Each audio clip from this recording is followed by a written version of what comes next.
Hey there, you looking kinda cute. Please consider subscribing and check out our Patreon for more. Enjoy the video. I loved how it turned out. The look was just right, not too loud.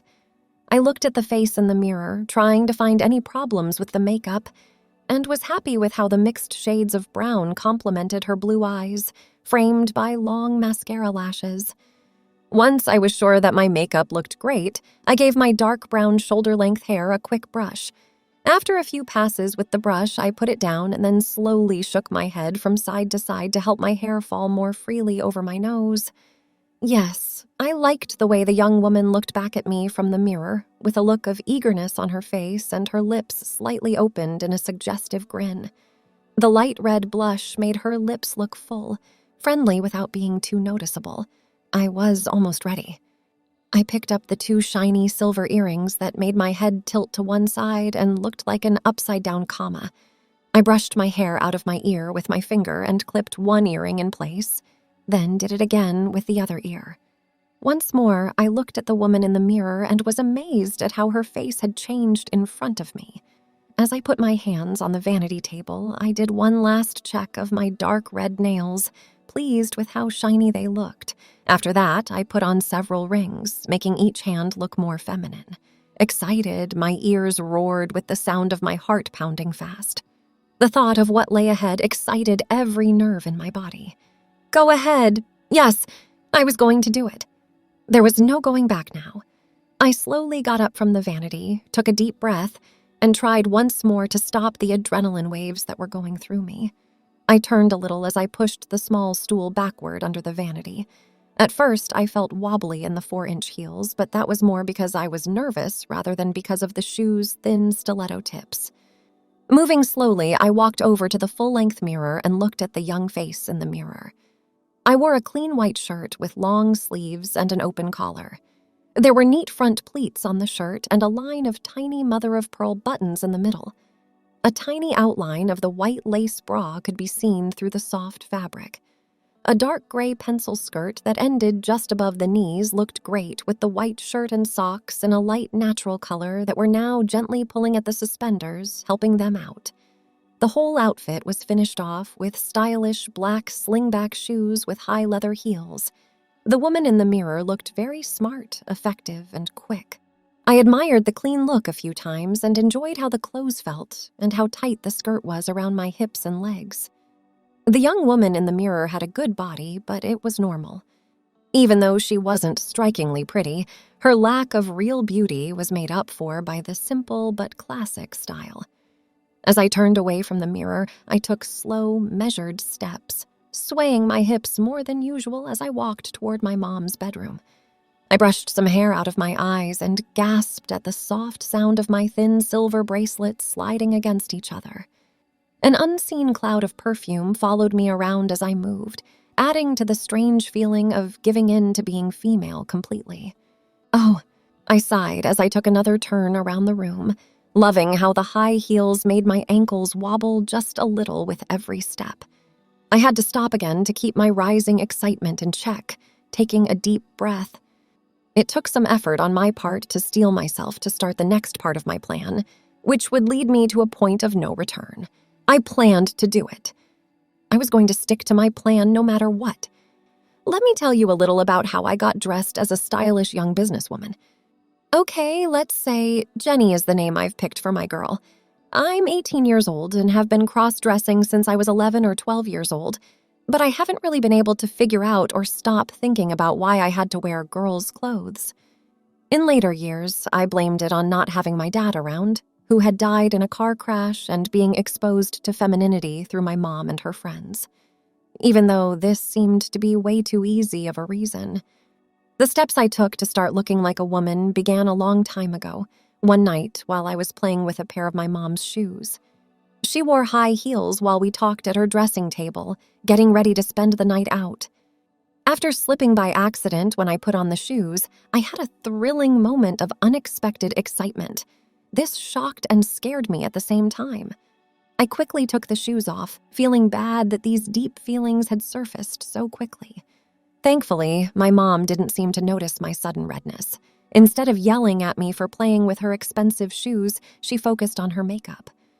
That night, after my mom had gone out, I slipped back into the room and began trying on the shoes, mesmerized by the feelings they evoked, both mental and physical. That night, I was drawn into a world of fascination and curiosity. Not long after our first encounter, I tried on different clothes. This turned out to be a very explosive mix of feelings and thoughts. Was it wrong? Was it right? Over time, my interest in women's clothes grew and became more intense. I dressed completely every chance I got. This addiction started to seep into my daily life when I let my nails and hair grow until both were long enough to easily style into a very feminine but still passably masculine type. At an early point in this process, I also discovered the joy of playing around with makeup and other beauty items. It was addictive. Once you tried it, you craved more and more. I had gotten pretty good at makeup by the time I was 16.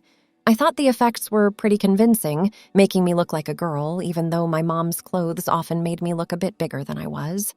Plus, it was helpful that Mom and I both wore the same shoe size, which gave me complete access to all of her many boots and high-heeled shoes. Learning from her and emulating her helped me create a nice female persona and mannerisms. I found that this was the hardest thing to conceal. I was making girly movements without even realizing it. However, most of my dressing adventures were short and dramatic due to my school schedule and my mom's irregular work hours. She was able to work from home most of the time. This seriously cut down on the time I could spend alone in the house as Jenny. Even though I pursued this hidden hobby for fun, I was a normal guy who loved sports and other typical male activities. Being 5 feet 6 inches tall and slender, I wasn't too skinny, but my body was the right size to look like a sporty girl. I was able to participate in most school events without seeming out of place. I had finished my last exams and was now waiting for the results to see which college I would go to if I got in. I now had a lot of free time, but I couldn't dress as often as I wanted, which almost drove me crazy. My mom and I lived in a large Victorian house in Bristol, England, in the Clifton neighborhood, which had been converted into several smaller flats. The front of the building faced a wide, green street lined with quiet, tree-lined roads, where most of the houses were a mix of Georgian, Edwardian, and Victorian styles. They looked like faux mansions that rich merchants had built in the past. This building had mostly been turned into flats over the years for the growing number of affluent middle-class people moving into the city. But in some ways, Clifton was also a trendy haven for bedsits, college students, struggling musicians, and a wide range of stylish people. The small shopping area was filled with all kinds of unique and artsy shops, contributing to the neighborhood's vibe. The whole first floor of the Victorian villa was our flat. The building also had a large basement under the other 4 flats, a ground floor flat that wasn't being used and was in poor condition, home to a middle-aged businesswoman and her scruffy, romantic partner. On the top floor of the building, there were 2 small flats that were inhabited by a young architect and a nurse with her live-in boyfriend. Our apartment was mostly accessed through a large shared hallway. The stairs on one side were very wide, with a beautiful wooden tread and balustrade leading up to the landing of our flat, and then becoming narrower as they continued up to the 2 top-floor apartment levels. The ground floor apartment had its own entrance at the back of the building and shared the doorway to the communal hall. I loved the hallway with its basic black and white tiled floor, the small skylight in the roof, and the walls painted white, offset by dark wooden paneling running along the bottom half. It was so elegant and reminiscent of a time when people were prosperous. Mom used some of her insurance money, which she received after my father had died, to buy the flat. We had a peaceful and content life there, having lived in the building for a long time. Mom had her own small group of media and business consultants. It kept her busy and me inside a good private school. I thought Mom's bedroom was one of the best rooms in the apartment. A large wooden 4-poster bed dominated the room, dressed in deep, warm reds and gold-patterned fabrics. The ensuite bathroom was also sizable, but for me, the best place in the house was the well-appointed dressing room set back and to the side of the bedroom. It was a light, cheerful room with large built-in closets on 2 walls. The centerpiece of this room was a huge vanity or dressing table with a large mirror surrounded by bright lights, like those in theater dressing rooms. All kinds of makeup and scents were always on top of the dressing table. The room was like an Aladdin's cave for a cross-dressing explorer. Mom had an extensive collection of clothes and shoes, loving both. She was glad her body was still slim and lean, dressing it up to look its best. Her style was classic, but with a fashionable twist, and she had a knack for elevating everything she wore, taking it out of the ordinary. I admired how cool and stylish she was, while at the same time wishing she could wear these things without my interference. All I could do was dream of the day I could dress however I wanted, whenever I wanted, and be able to go out and enjoy the experience of being perceived as a woman. When my mom said she was going to be away at a work meeting for a few days, I felt guilty about what I was planning, but inside I was screaming with joy at the thought of being left alone. I started making plans for Jenny right away.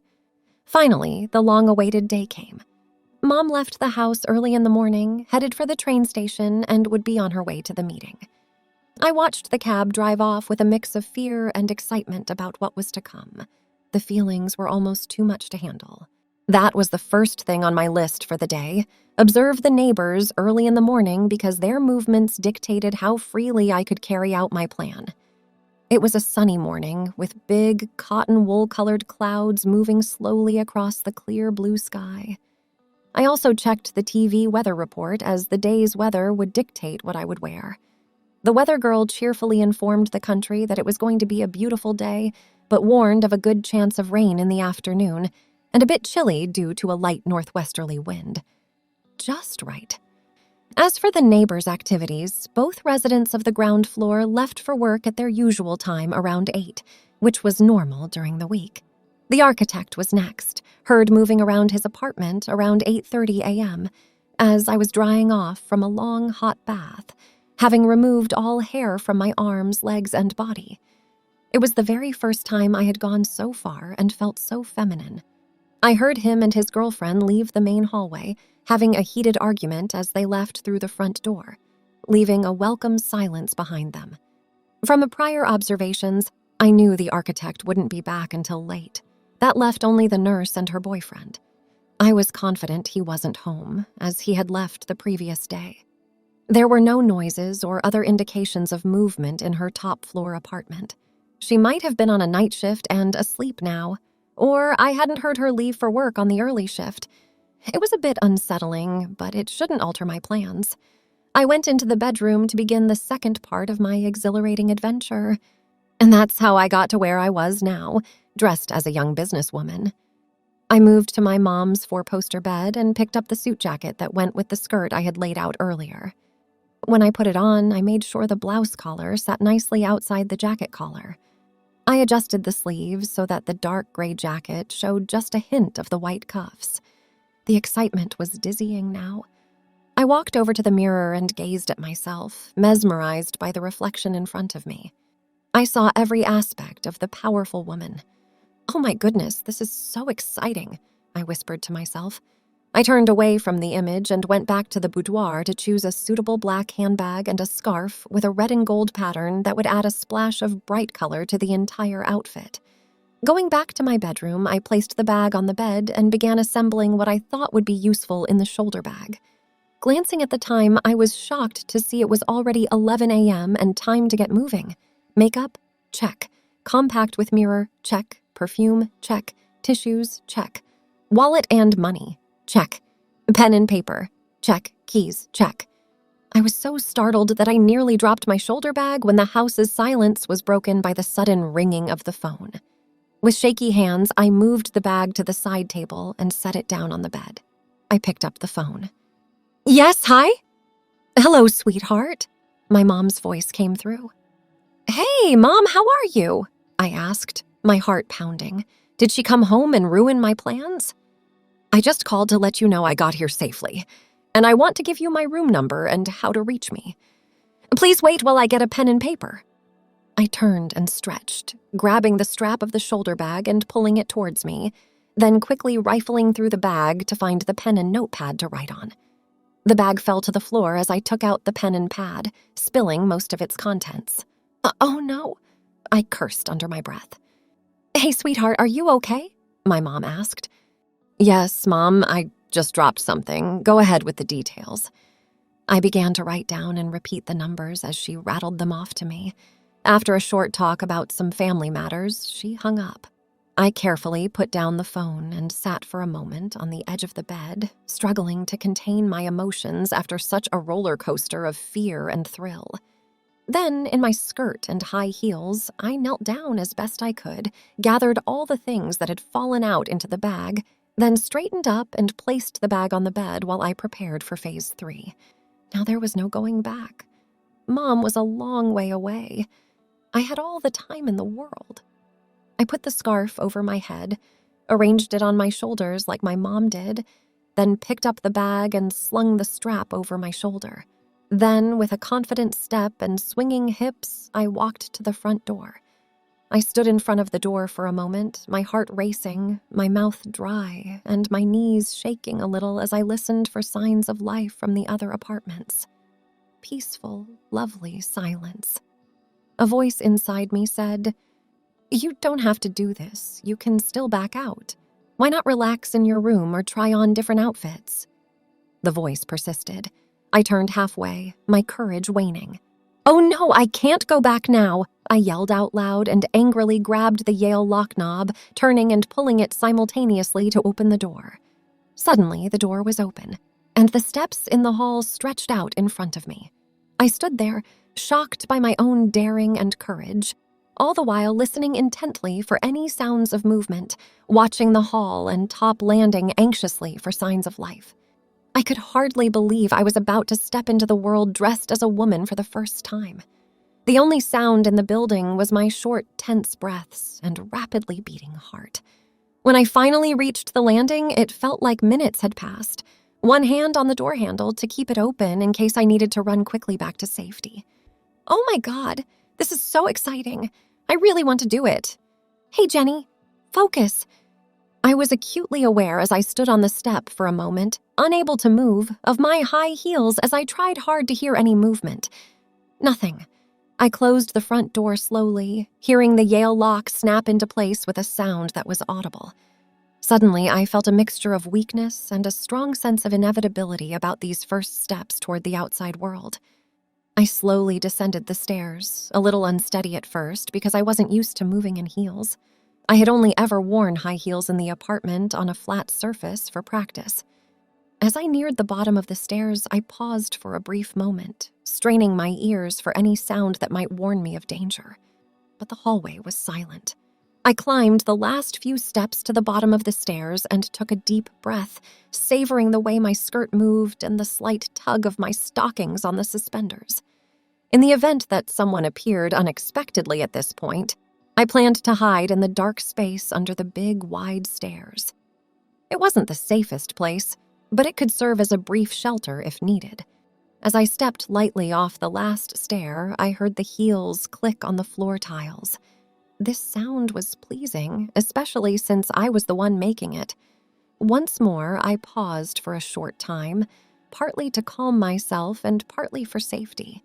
Then, when I was sure everything was clear, I took small but deliberate steps toward the big front door, made of heavy black lacquered wood with shiny brass fittings. I enjoyed the soft tap-tap sound accompanying each step. The girls have it great. I thought for a moment, wondering if they ever appreciated such wonderful little things like the click of high heels on tiles. I placed my shaking hand on the lock button of the main door and slid it back, pausing for a moment to contemplate stepping out into the open, dressed as a woman for the first time. I would be entering a different world, a different role. It was exhilarating. I'd be finally living out my dreams, no longer sneaking around the room. Jenny would finally be free. I wished I could celebrate the moment. I decided on the spot to pull the solid wooden door halfway open and peek down the street past the small front yard fence. I was relieved to see no one immediately in sight. Then I fully opened the door and stepped out onto the small porch, letting the heavy wooden door close behind me with a loud clunk as it locked. I knew I couldn't retreat quickly. There was no turning back now. As I descended the 3 short steps to the paved garden walk, I could almost feel the rough surface of the stones through the thin soles of my high heel shoes, the cool air caressing my nylons-covered legs, making its way up under my skirt. It was magical. I loved the way the high heel tap-tap-tapped as I traversed the short distance to the front gate. I put my feet down carefully, remembering to glance quickly up and down the street. There wasn't anyone nearby to worry about. Take a deep breath and put your best foot forward, I told myself. I opened the small iron gate fully and stepped out onto the wide sidewalk. I was out in the street.